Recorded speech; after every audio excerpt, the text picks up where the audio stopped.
अगर पाना है मंजिल तो अपना रहनुमा खुद बनो। अगर पाना है मंजिल तो अपना रहनुमा खुद बनो। वो अक्सर भटक जाते हैं जिन्हें सहारा मिल जाता है। वो अक्सर भटक जाते हैं जिन्हें सहारा मिल जाता है। हेलो दोस्तों, कैसे हैं आप? एक बार फिर आप सभी का स्वागत है आपके अपने YouTube channel learn with KD पर। दोस्तों, आज की इस वीडियो में हम बात करेंगे भारत के भूगोल से संबंधित कुछ बहुत ही महत्वपूर्ण प्रश्नों के बारे में। दोस्तों, ये वो सभी महत्वपूर्ण प्रश्न हैं जो यूपी ट्रिपल एससी द्वारा किसी न किसी परीक्षा में जरूर पूछे गए हैं। तो आइए बिना किसी देरी के बढ़ते हैं अपने पहले प्रश्न की ओर। निम्नलिखित में से कौन सी नदी उत्तर पिनाकिनी के नाम से जानी जाती है? सही जवाब हो जाएगा ऑप्शन डी, पेन्नार। दोस्तों, प्रश्नगत विकल्पों में पेन्नार नदी पिनाकिनी उत्तर पिनाकिनी के नाम से जानी जाती है। इसका उद्गम कोलार जिले कर्नाटक के नंदी पहाड़ी से होता है। निम्नलिखित में से कौन सी नदी खंभात की खाड़ी में नहीं मिलती है? सही जवाब हो जाएगा कोयना। कोयना नदी खंभात की खाड़ी में नहीं मिलती है। इसे महाराष्ट्र की जीवन रेखा कहते हैं। दोस्तों, कोयना नदी को महाराष्ट्र की जीवन रेखा कहते हैं। यह महाराष्ट्र के सतारा जिले में स्थित महाबलेश्वर से निकलती है और कराड़ सतारा जिला में ही कृष्णा नदी से मिल जाती है। गोदावरी नदी महाराष्ट्र के जिले में पश्चिमी घाट की ढलानों से मिलती है। तो सही जवाब हो जाएगा नासिक जिले में। दोस्तों, गोदावरी नदी महाराष्ट्र के नासिक जिले में पश्चिमी घाट के ढलानों में स्थित त्र्यंबकेश्वर से निकलती है। यह प्रायद्वीपीय भारत की सबसे लंबी नदी है। इसे दक्षिण भारत की गंगा तथा वृद्ध गंगा भी कहा जाता है। पूर्णा, वर्धा, प्राणिता, मंजीरा, बेनगंगा, इंद्रावती आदि गोदावरी की सहायक नदियां हैं। निम्नलिखित में से किस नदी का पुनः निम्नलिखित में से किस नदी के बेसिन का कुल पुनः पूर्ति प्रयोग सर्वाधिक है?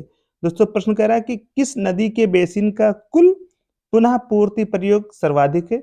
सही जवाब होगा ऑप्शन बी, कृष्णा नदी। दोस्तों, कृष्णा नदी के बेसिन का कुल पुनः पूर्ति प्रयोग सर्वाधिक है। नदी बेसिन के पुनः पूर्ति प्रयोग के क्रम में कृष्णा, तापी, पेन्नार तथा स्वर्ण रेखा का स्थान है। प्रश्न का अंग्रेजी और हिंदी अनुवाद भिन्न भिन्न अर्थ प्रकट कर रहा है। अंग्रेजी में पूछे गए प्रश्न का अर्थ नदी का नदी बेसिन का कुल पुनः पूर्ति प्रयोग न्यूनतम है प्रकट हो रहा है। अतः बेसिन का पुनः पूर्ति प्रयोग अधिकतम कृष्णा का तथा न्यूनतम स्वर्ण रेखा का है। अगला प्रश्न है, इनमें से कौन सी नदी भारत में पश्चिमी दिशा में बहती नदी नहीं है? दोस्तों, प्रश्न कह रहा है कि कौन सी नदी भारत में पश्चिमी दिशा में बहती नदी नहीं है? सही जवाब हो जाएगा कृष्णा नदी। नर्मदा, ताप्ती, माही, साबरमती तथा लूनी पश्चिम दिशा में बहने वाली नदियां हैं। कृष्णा नदी महाराष्ट्र के पश्चिमी घाट में महाबलेश्वर से निकलकर बंगाल की खाड़ी में गिरती है। कृष्णा नदी पूर्व दिशा में बहने वाली नदी है। दोस्तों, वीडियो को लाइक करें, शेयर करें और अगर आप चैनल पर नए हैं तो चैनल को सब्सक्राइब करना बिल्कुल भी ना भूलें। नर्मदा के अतिरिक्त कौन सी नदी अमरकंटक से निकलती है? सही जवाब हो जाएगा सोन नदी। नर्मदा के अतिरिक्त सोन नदी का उद्गम भी मध्य प्रदेश की अमरकंटक पहाड़ी से होता है। यह गंगा नदी की सहायक नदी है जो कि गंगा से पटना में मिलती है। सोन गंगा के दक्षिणी तट दाहिनी तट की मुख्य सहायिका है। निम्नलिखित में से किस नदी का समागम अरब सागर में है? सही जवाब हो जाएगा नर्मदा नदी। दोस्तों, नर्मदा नदी मध्य प्रदेश में अमरकंटक पहाड़ी से निकलकर पश्चिम की ओर 1312 किलोमीटर लंबाई में प्रवाहित होती हुई खंभात की खाड़ी अरब सागर में मिल जाती है। यह नदी विंध्य एवं सतपुड़ा श्रेणियों के मध्य भ्रंश घाटी से होकर प्रवाहित होती है। हमारा अगला प्रश्न है, निम्नलिखित में से कौन सा विकल्प भारतीय प्रायद्वीप में पश्चिम की ओर बहने वाली दूसरी सबसे बड़ी नदी है? सही जवाब होगा ऑप्शन बी, तापी। भारतीय प्रायद्वीप में पश्चिम की ओर बहने वाली दूसरी सबसे बड़ी नदी ताप्ती है, जिसका उद्गम स्थल मध्य प्रदेश के बैतूल जिले के मुल्ताई पूर्व नाम मूल तापी के निकट सतपुड़ा की पहाड़ियों से है। ताप्ती की लंबाई 724 किलोमीटर है। पश्चिम की ओर बहने वाली सबसे बड़ी नदी नर्मदा है, जिसकी कुल लंबाई 1312 किलोमीटर है। नर्मदा एवं ताप्ती भ्रंश घाटी से होकर प्रवाहित होती हैं। नर्मदा नदी पर ही धुआंधार प्रपात, दोस्तों धुआंधार प्रपात नर्मदा नदी पर है। साबरमती नदी का उद्गम राजस्थान की अरावली पर्वतमालाओं से होता है, जिसकी लंबाई लगभग 371 किलोमीटर है। अगला प्रश्न है, निम्नलिखित में से कौन सी नदी यमुना से नहीं मिलती है? सोन नदी। प्रश्नानुसार दिए गए विकल्पों में से सोन नदी यमुना से न मिलकर गंगा से मिलती है। सोन नदी दाईं ओर से गंगा में मिलने वाली एक प्रमुख सहायक नदी है। यह पटना के निकट गंगा से मिलती है, जबकि बेतवा, चंबल और केन नदियां यमुना नदी से मिलती हैं। काबिनी, हेमवती और अमरावती कौन सी नदी की सहायक नदियां हैं? कावेरी नदी की। दोस्तों काबिनी, हेमवती और अमरावती तीनों ही कावेरी नदी की सहायक नदियां हैं। कावेरी नदी कर्नाटक के कुर्ग जिले में स्थित ब्रह्मगिरी पहाड़ी से निकलती है।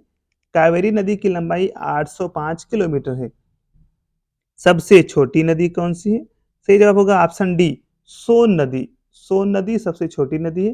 दोस्तों कावेरी नदी की लंबाई है 800 किलोमीटर, कृष्णा की लंबाई है 1400 किलोमीटर, नर्मदा नदी की लंबाई है 1312 किलोमीटर और सोन नदी की लंबाई है 784 किलोमीटर। कौन सी नदी पश्चिमी तटीय मैदानों में प्रवेश करने से पहले 253 मीटर ऊंची चट्टान से गिरती है और गरसोपा जलप्रपात बनाती है? सही जवाब हो जाएगा शरावती नदी। दोस्तों शरावती नदी कर्नाटक के शिमोगा जिले में स्थित अम्ब तीर्थ नामक स्थान से निकलती है। इस नदी का बड़ा हिस्सा पश्चिमी घाट में स्थित है। इस नदी की कुल लंबाई 128 किलोमीटर है। रास्ते में यह तटीय मैदानों में प्रवेश करने से पहले 253 मीटर की ऊंचाई से गिरकर प्रसिद्ध जोग जलप्रपात बनाती है। इसे गरसोपा जलप्रपात के नाम से भी जाना जाता है। दक्षिण भारत की नदियां प्रमुख रूप से निम्न में से कौन सा अपवाह तंत्र रखती हैं? वृक्षनुमा। दोस्तों दक्षिण दक्षिण भारत की नदियां प्रमुख रूप से वृक्षनुमा या द्रुमाकृतिक अपवाह प्रतिरूप रखती हैं। इस प्रतिरूप में मुख्य नदी और उसकी सहायक नदियां वृक्ष तथा उसकी शाखाओं जैसी आकृति का निर्माण करती हैं। भारत की 3 महत्वपूर्ण नदियों का स्रोत हिमालय स्थित मानसरोवर झील के निकट है। बताइए यह कौन-कौन सी नदियां हैं? सही जवाब होगा ऑप्शन बी। दोस्तों भारत की 3 महत्वपूर्ण नदियां ब्रह्मपुत्र, सतलज और सिंधु का उद्गम स्रोत हिमालय स्थित मानसरोवर झील के निकट से है। इस नदी की कुल लंबाई 2900 किलोमीटर है।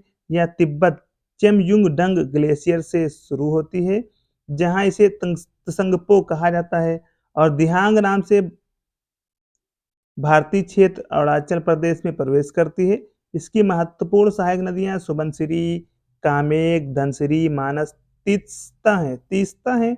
नदी का नाम क्या है? तो सही जवाब होगा ऑप्शन सी, ब्रह्मपुत्र। दोस्तों तिब्बत के चेमयुंगडंग ग्लेशियर से निकलने वाली यरलुंग त्संगपो नदी को भारत में ब्रह्मपुत्र नदी के नाम से जाना जाता है। तिब्बत में इस नदी को सांगपो कहा जाता है। जब यह भारत के अरुणाचल प्रदेश में प्रवेश करती है तब इसका नाम दिहांग हो जाता है तथा असम में प्रवेश करने पर इसका नाम ब्रह्मपुत्र हो जाता है। ब्रह्मपुत्र नदी की कुल लंबाई 2900 किलोमीटर है।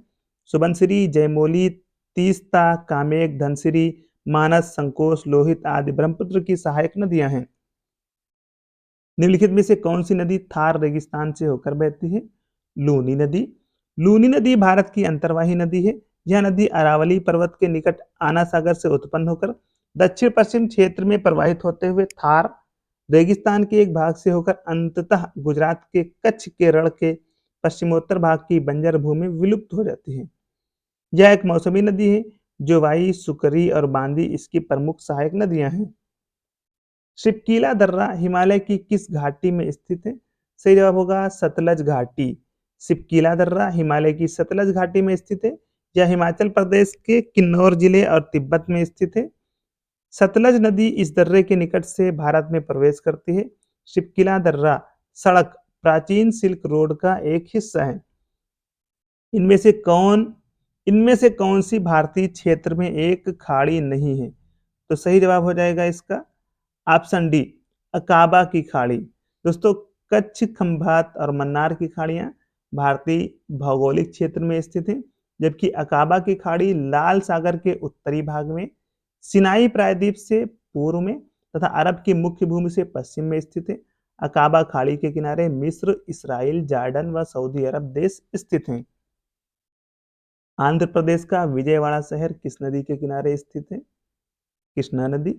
आंध्र प्रदेश का विजयवाड़ा शहर कृष्णा नदी के किनारे अवस्थित है। कृष्णा नदी पूर्व की ओर प्रवाहित होने वाली प्रायद्वीपीय भारत की दूसरी सबसे बड़ी नदी है, जो महाबलेश्वर से निकलकर बंगाल की खाड़ी में गिरती है।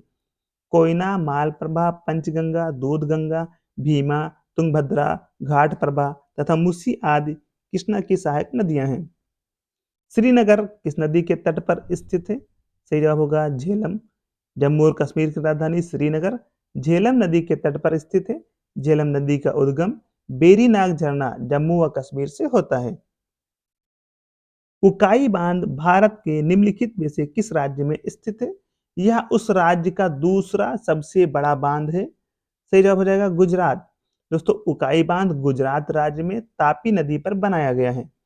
तमिलनाडु के किस जिले में कलनई के नाम से जाना जाने वाला ग्रैंड एनीकट बांध, जो कि सबसे पुराने बांधों में से एक है, स्थित है? वो है तिरुचिरापल्ली में। दोस्तों, कलनई के नाम से जाना जाने वाला ग्रैंड एनीकट बांध दक्षिण भारत में कावेरी नदी पर बना है। यह तमिलनाडु के तिरुचिरापल्ली और तंजावुर जिले की सीमा पर स्थित है। इसका निर्माण चोल राजवंश के राजा करिकलन ने करवाया था। यूपी ट्रिपल एससी ने संशोधित उत्तर पत्रक में इस प्रश्न के लिए एक पूर्ण अंक प्रदान किया है।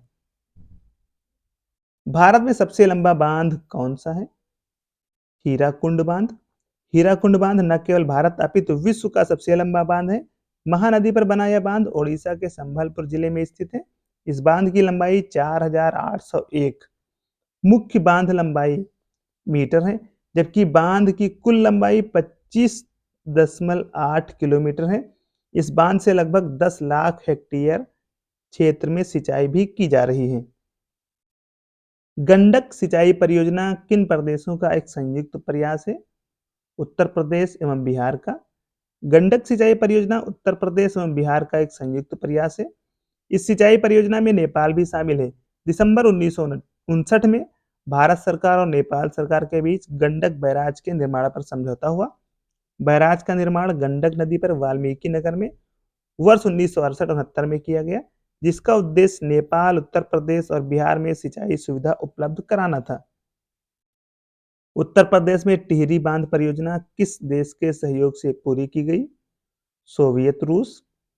टिहरी बांध परियोजना सोवियत रूस के सहयोग से पूरी की जा रही थी, परंतु बाद में यह सहयोग बाधित हो गया था। उत्तर प्रदेश के विभाजन के बाद यह परियोजना वर्तमान में उत्तराखंड राज्य में भागीरथी नदी पर स्थित है। भारत सरकार ने इस बांध का निर्माण कार्य के लिए मार्च 1994 में दिया एवं टिहरी बांध का निर्माण वर्ष 2006-07 में पूरा हो गया, जबकि परियोजना का दूसरा भाग कोटेश्वर बांध वर्ष 2011-12 में पूर्ण हुआ। भारत का सबसे ऊंचा बांध कौन सा है? सही जवाब हो जाएगा ऑप्शन बी, टिहरी बांध। दोस्तों, रिहंद बांध की ऊंचाई है 91.46 मीटर। सरदार सरोवर बांध की ऊंचाई 163 मीटर। भाखड़ा की ऊंचाई 225 मीटर। टिहरी की ऊंचाई है 260.54 मीटर। नागल की ऊंचाई है 29 मीटर। अगला प्रश्न है, भाखड़ा बांध किस नदी पर बना हुआ है? सतलज नदी पर। भाखड़ा बांध सतलज नदी पर बनाया गया है। यह बहुउद्देशीय परियोजना पंजाब, हरियाणा और राजस्थान राज्यों का संयुक्त उपक्रम है। उल्लेखनीय है कि इस परियोजना का कमांड क्षेत्र हिमाचल प्रदेश, पंजाब, हरियाणा एवं राजस्थान में विस्तारित है।